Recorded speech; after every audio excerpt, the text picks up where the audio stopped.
off one of those ones and it'd be 1%. 1% core. The dream, even more so the dream we have. The draft beginning. Malfurion banned immediately on the side of Naventic here for Sky Temple. No tomorrow. They could say, oh, well, we're going to prioritize the Brightwing ban because, yes, prominent support, yes, global presence. I'm curious if Naventic even want that, though. I mean, it's not a bad pick, but they're scared of Zuna's Vala. That is not something you see too often, is a Vala pick. I think that kind of opens the door. I mean, when you have first pick potential on Naventic, does that mean no tomorrow we'll try and lock in something like an early Li Ming to be able to keep, because Gul'dan does not excel in this map hardly at all. It's true. a very difficult map for him to go on, and you look at the top damage dealers, you look at somebody like Vala, you look at somebody like Li Ming. I like the ETC pick because in the event that Naventic did not grab ETC, you would have seen the snap ETC Brightwing or ETC Falstad. This does force the Murden response just because they don't want to see that go away in the ban. And Murden, even though he doesn't have the stage dive, still so very good at staying alive and controlling the space in the temples. But will they opt for an early Brightwing, Falstad? What are they feeling here? Or even Li Ming. I mean, Trees did wonders on Li Ming. That's the thing, is if they don't take Li Ming here, you have to think that Naventic would likely be looking at that hero. And it's something that I think strategically, draft-wise, it might not be high on your priority list, but I think that given the way the draft might play out, it might bump her up to this first wave of picks. I think it's a pretty big deal, if you ask me. Definitely something to take into consideration.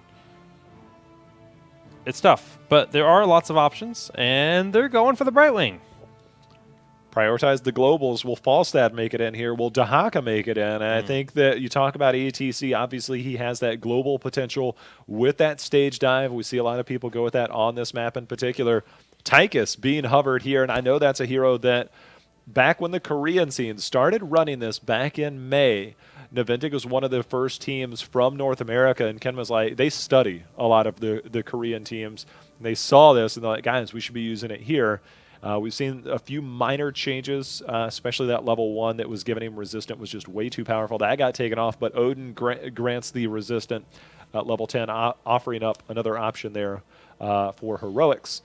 But hovering, yeah, they're thinking about it. There All right, there it is. All right, so Tychus going to work nicely. Good way to just force that Murden away, as well as a nice way to try to discourage potential Dahaka. Beyond this, I'd kind of like to see their support here. Or Li Ming. This is, I'm just going to throw this out there. This is a map that Naventic is one of those teams that's not afraid to run Morales. I don't think this is going to be our backdoor type strategy that we've seen them try and do before, but they have no problem running Morales. They're one of the few teams that will run it confidently. Yeah, Ken likes the hero a lot, and he's pretty darn good with the grenades. I don't think we'll see their backdoor cheese. No, not with this cup. I'm sure people will remember that one. That was one that will go down for a long time. I mean, I'm okay with forgetting it. Well, that's that. You think it's gonna be Zuna?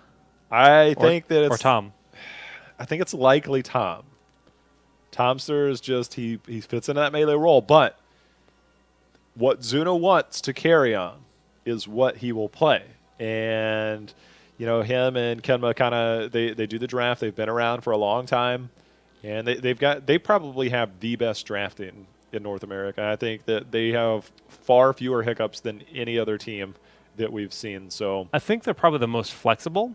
Oh yeah. Right now, for me, it's too early to say who the best drafter is in the current meta because it's changed a lot. I think we'll have to find out once the actual 2017 season begins. But wow, snap bans on Tassadar and Rhaegar. So support's quite limited here at this point in the draft. I think the Tassadar is to prevent any type of Illidan and or Tracer. Right. Really smart considering what you already have here on the side of No Tomorrow, both of those heroes. Do you think that Tychus pick kind of dissuades No Tomorrow from potentially running that second Dahaka or that second warrior with Dahaka? Do you Dahaka think or Chen, I think both of those become a lot less favorable. No Tomorrow, however, I actually don't think they'll run solo support right wing. I'm curious if they run Ariel, like more of the damage Ariel, with like a Li Ming as like the battery. I wouldn't be surprised if they run solo. Or there's your second pseudo I like support that. slash warrior. I like that. Better than Chen or Dahaka. My biggest thing with Zarya on this map is her opportunities to build up energy. And it's Zeratul has he's in and out burst damage, and it's really hard to shield either the other target or yourself. Tychus can switch targets because he's more of a solo target focused damage dealer. Right. And so we'll see how that plays. I mean, obviously there's still 2 more picks for Naventic. One of those is going to be the support. God, I just thought of like the greatest skin. I don't even know why. I want Tychus to have like a different skin where his gun is a lawnmower. I don't know why I want this. I don't even. I want it to look like he's get it. mowing the lawn when he's putting. He holds it to the side. Doesn't matter. Falstead. Just random Jake thoughts. Sorry, guys. Random Jake, though. It's double global, though. All right, double global strong. And I'll be honest, like, Zarya is the closest thing to a support that isn't a support. Well, I guess other than Medivh. Those shields can provide enough support for something like another frontliner to be in there. So it's not out of the question for them to run something a little bit more melee. All right, there's Morales. Yeah, Li Ming is a little bit easier to shield a target off of. You can see those skill shots coming. So that will be where Zarya can build the energy. You got to be very efficient when it comes to that, and you got to be keeping an eye out on not only that front line that's going to be coming at you and Zeratul on the backside, but you got to keep an eye out for those skill shots that are going to be coming in from Li Ming. Speaking of melee, Alarak, we were talking about the power of this hero, the expectations to see him, and let me tell you, if you land the telekinesis, you follow up with the silence, you follow that up with a polymorph, you pretty much can't cast any abilities for a long time. And if your name is Zeratul and you're desperately trying to blink away, that's a hard life. It is. Same for Medic. I mean, as far as diving onto a hero, Alarak, outside of one of his heroics, he doesn't necessarily fit the role of getting to that back line. So Li Ming and Morales, we'll see how safely they can play together. Zarya has a little bit of poke potential to be able to stay on that front line plus shoot at the backside. So prioritizing angles is going to be the name of the game for No Tomorrow. Well, we are jumping straight on into the game, ladies and gentlemen, for game number 2. Naventic currently up 1-0. The drafts, well, taking another turn. Very, I think, to the strengths of the teams right here. But I'm actually really excited to see Trees on the Alarak because I don't think I've seen him play the hero yet. All right, I'm checking a few of these tweets. A lot of people are behind Naventic, but got some No Tomorrow love going on. I like it. They deserve it. They really do. Game number 1 was excellent. But on the blue side, that is Naventic. Kedem is going to be on the Medic. Tomster playing Li Ming. Zuna on Zeratul. B-Kid on the ETC. And Big Impact playing the Tychus. On the other side for No Tomorrow, the team that would seemingly be the underdog, but in no means feels that way. It's going to be Talking Trees on Alarak. Casanova on Zarya. Tiger JK on Brightwing. Urho on Muradin. Jason going to be playing Falstad. 4, 3, 2, 1. Alrighty. Well, priority 4 vision seems to be fully in hand as Falstad flies up to the middle. We're going to see if Zeratul wants to get an early piece. As he comes in there, takes a bit of damage, and walks away. A little bit of cheese potentially coming out in that top lane, though. Yeah, they're just looking for that party bush. The grenade pushing them forward, but not quite in position for the power slide to be effective or safe due to the towers being in such close proximity. All the while, Zuna just being a soak machine right now, maintaining as much as he can between mid and bottom while he waits for Li Ming to rotate. He's lurking, and again, Vorpal Blade now being at level 1 means that Zuna can make far more plays than he would have been able to previously. This new Zeratul rework is far more dangerous, so much so that Jason not even willing to step out into the lane, Jake. I mean, it's just not worth the risk right now. He doesn't have eyes on. We do see he is scouting with the Hammerang, and Zuna immediately jumps on in to do the damage he can. But a nice turnaround. Jason getting aggressive. Vorpal Blade to reposition for Zuna, the DPS. It's so very close to the Hammerang. If it had connected, that would have been a kill for sure. That was good use of their abilities by both guys, but more importantly, that level 1 talent and Jake at the same time. Brightwing went down on the top lane. Uh-oh. Yeah, that's going to be first blood there going to Naventic. A nice start finding that kill. It's going to let them safely grab this top temple, but Muradin should have the lockdown on the mid temple with the even 1-to-1 trades. How do you like the scouting drone from Lieutenant Morales at level 1? Just keep an eye. I mean, like I said, there's not a ton of threat. Yeah. Oh, okay. This is really nice for Zuna because Jason's already tapped. And Zuna did as well, but yeah. Zuna has the ability to get in and out of a little bit better. He can also just, if he can find those, safe singularity spikes. Okay. Zuna's just going to play safe, grab the globe. Jason will be able to fly back down. Easy. Well, both teams prioritizing the soak, and, you know, we've kind of seen this big shift in Zarya talent choices. No more are we seeing that maximum charge, but we see a fly up instead of flying back to the bottom. Jason is up at the top, the stun down onto Morales. The polymorph is in. Kenma taking so much damage. Kenma was able to get his shield on himself right before the polymorph came in. That saved his life. That was essential for him to stay alive. Nearly got the kill on Muradin. But, yeah, no one goes down. All right, so, you know, I sometimes question the picks. Obviously, you have 2 #1 picks for Tychus at level 4. The bigger they are and in the rhythm.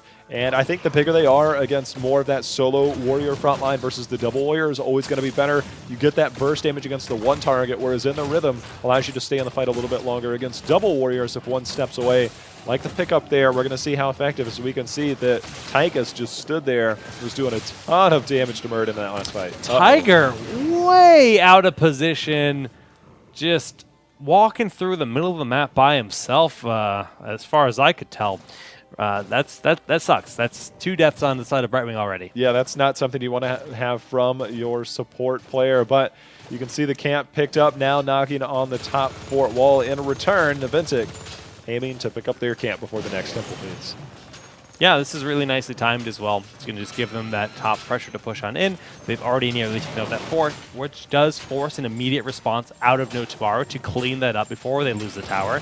And they're going to have full control of the bottom lane by the time that camp's picked up. All right, this is actually a pretty big deal when you think about using your globals. We see Zuna getting out of trouble, but Tiger JK shifted to the bottom, which means that that camp that's going to be at the top is going to get far more value now because there's not going to be anybody up there to defend against it with that phase shift already being used.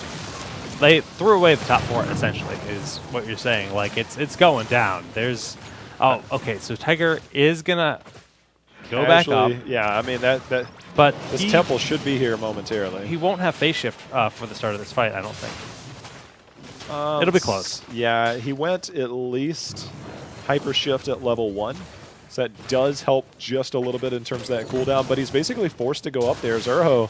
That was a really nice point break. Oh, the body block, though, Jake. Phase shift forced out here, but a little bit too late, and he goes down. Actually, probably a blessing. Brightwing did not make it in because would have been a dead Muradin. Face shield, maybe enough. I'm not too sure, though. It is, but the temple should now safely be picked up here as Tomster rotating up. He's going to help defend against Falstad here in the middle. They don't want to give up too much soak again. As we take a look, that fort just barely standing as that fort, or excuse me, that camp was doing some damage. But at this point, Naventic, they've got several experience banks ready to cash in on. Top fort, very low. Bottom fort will fall to this temple momentarily. And level 10, they should have the advantage with it at this rate. Well, they see the last few shots are going to be here. We see the power of the globals coming in. B-Kid trying to come out of here. Zuna, let's see if he can get the blink over the wall. He does manage right before that telekinesis hits as Urho misses the Stormbolt. A lot of close skill shots there on both sides looking for the kills, but at the end of the day, Naventic, they get away with the rest of the shots there on that bottom temple. The fort did end up falling. Top fort really low. Is Tomster feeling bold enough to try to poke it down after clearing up these minions? I'm not too sure about that. Yeah, it's a scary prospect. Leave that to Zeratul, which seems like he's going in up at the top. Tuna is taking Oh my goodness. Twitch chat is about to have a little bit of fun with that one.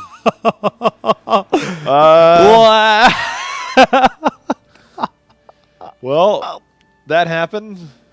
Twitch chat will love that one. Don't let your memes Oh, be dreams. big impact, though. Oh, that He was dodges nice. the telekinesis. He is locked in there. B-Kid doing what he can. As you can see, medevac. he's trying to get in there. Medevac's coming down, Jake. Brightwing is as well, just getting that point-blank phase shift for the shield on top of trees to make sure he can sustain his ally. All right, well, the level 10 blunder, the fort is still alive. We'll see if Zuna goes for it again. Right now, he's again taking a full wave of minions and forced to Void Risen.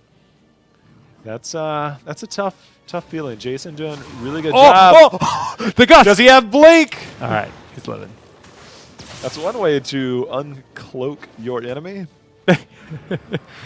Well, VP for Gus, slightly in favor of Falsened due to the cooldown.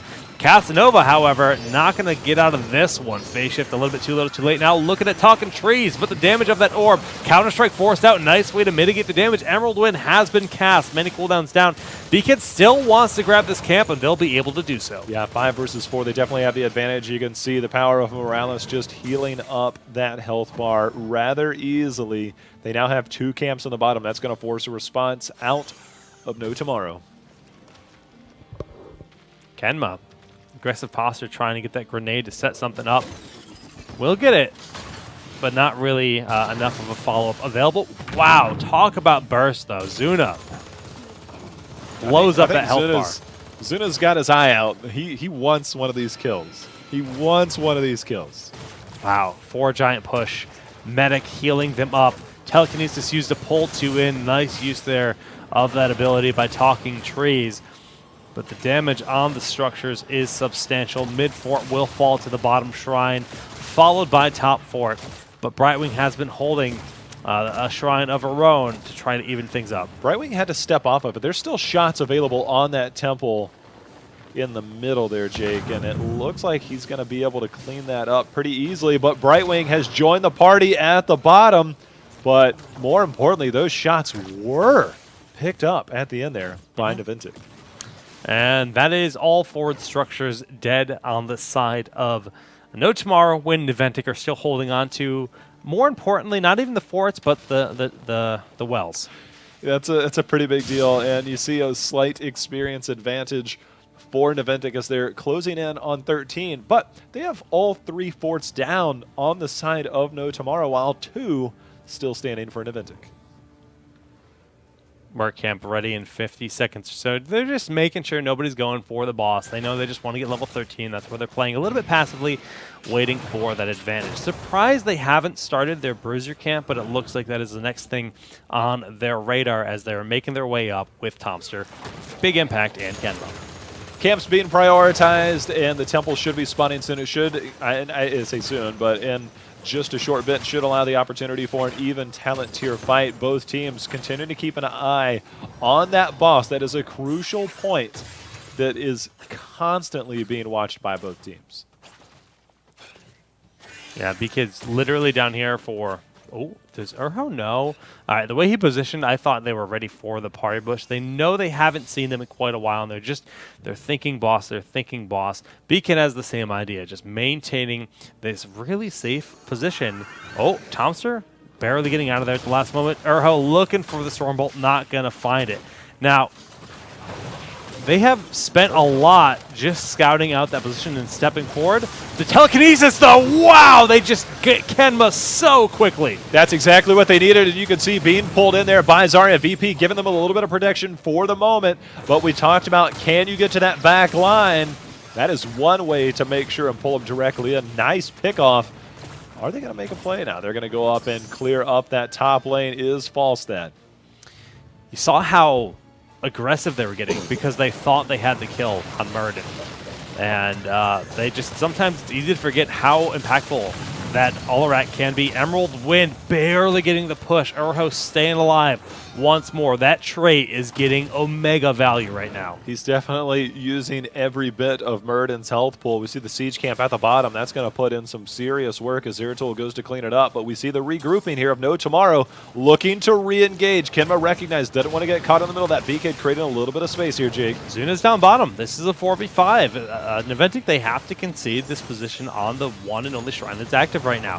Zuna did clean up the Giants, tried to keep the push away from the bottom fort, which is still holding on to its life, but those shots are now going to start focusing on the bottom. That fort will fall, and it looks like Kenma's going down as well. Kenma goes down, and now it looks like Thompson, big impact in all kinds of troubles. Talking Trees somehow stays alive as you see Zuna gets gusted away. And that is now 3 members down. B-Kid, is he going to be the next to fall? He's going the wrong direction, but stage dive gets him out of danger, but not before 3 members go down. Guess what, Jake?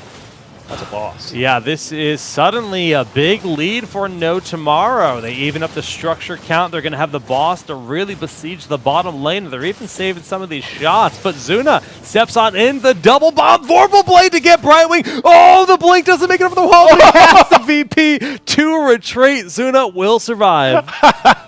He's like, I'm going to get over the... Oh, no! That auto attack was like a sliver away. And oh my goodness, the Storm Bolt.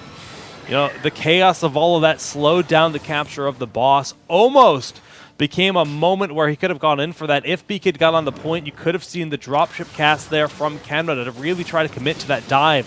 Not going to happen here. Oh, the burst from Tomster, annihilating Falstad. They picked up the last of these temple shots, and that is a power play. That's not exactly, a lot of times you'll see teams just retreat, go back, defend the boss, but they recognize the importance of those tower shots. More importantly, though, they got to take this boss down a little quicker now. I got to say, though, it for a moment looked like No Tomorrow. They were going to swing ahead with a level and a half, 2-level lead due to their decision-making and that one clean team fight. But that decision to do the double rotate and the fact that Zona traded effectively, not even traded, but Zona survived and got the kill and had to use the VP. That's negligible because it'll be up in 30 seconds. I mean, it's dead even now. It's very even, and you can see the priority for the camps is going to continue. Clearing out the siege camp at the bottom is Naventic, but at the top right, if you look at the mini-map, that is No Tomorrow picking up their camp, and they like, this is what you do in between these phases, as you see, Jake, just a few seconds before that one spawns. Yeah, there they go. That guy just kind of flew in there. It's magical.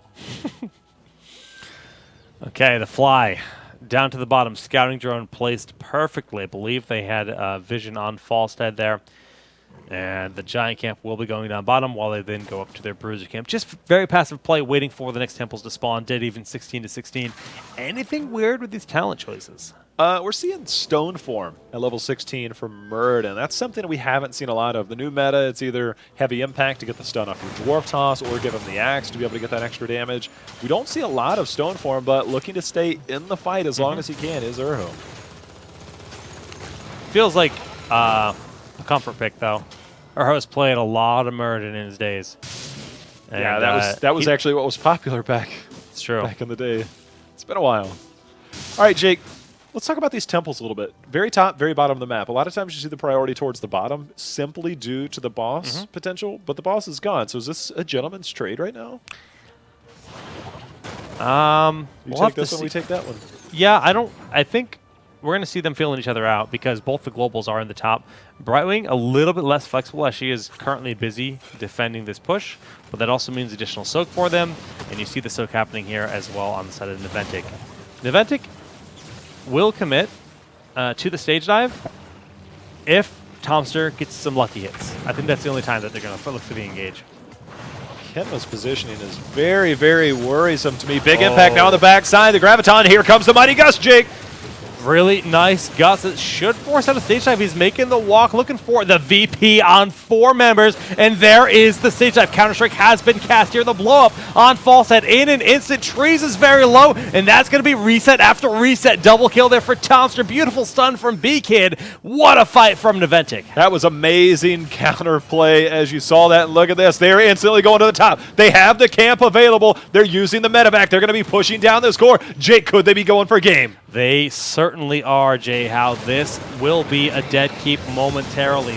Both the Temples having ammunition left, they have no interest in that. They want the 2-0 advantage in this best of 5. They won it. They are on the core still 15 seconds before Falstad is up. The shields are almost down. We saw a throw in game number 1 on the core, but this seems to be well in hand as we see Naventic with 50% left.